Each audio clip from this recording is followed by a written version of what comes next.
गांधी या शिवजयंतीनिमित्त श्रद्धांजली वाहिली आहे छत्रपती शिवाजी महाराजांना.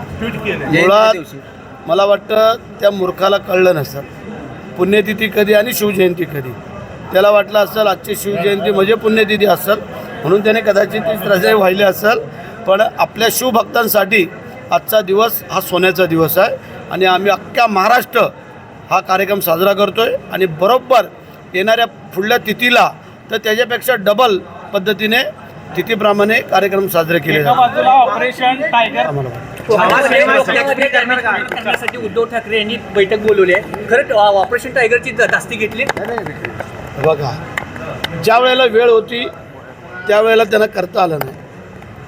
आता जर हातातून गेल्यानंतर सगळंच परत येईल असं सांगू शकत नाही आहे. कारण एवढी मेजॉरिटी आत्ता आमची आलेली आहे की जेणेकरून त्यांच्याबरोबर असणाऱ्या लोकांना आमच्या महायुतीमध्ये येण्याशिवाय पर्याय वाटत नाही. ते आमच्याबरोबर येतील. जे नाही येणार ते नाही येणार, ते त्यांच्याबरोबर राहतील. आम्ही कोणावरतीही जबरदस्ती करणार नाही. कारण त्यांना वाटतं आहे की बा आमच्या गावाचा, आमच्या भागाचा, आमच्या तालुक्याचा, आमच्या विभागाचा विकास व्हावा. तर विकास व्हायचा असेल तर मग महायुतीचं सहकार्य घेणं गरजेचं आहे.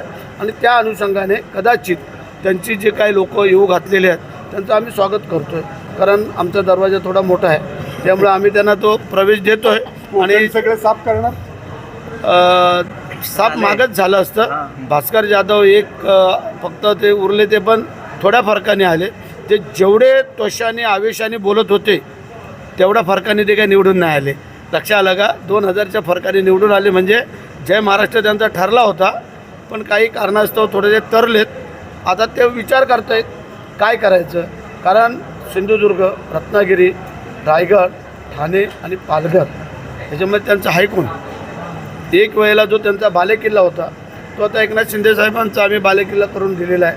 त्याच्यामुळे आता आम्हाला वाटतं आहे ते पण कदाचित येण्याचा विचार करतील. जय हिंद, जय महाराष्ट्र.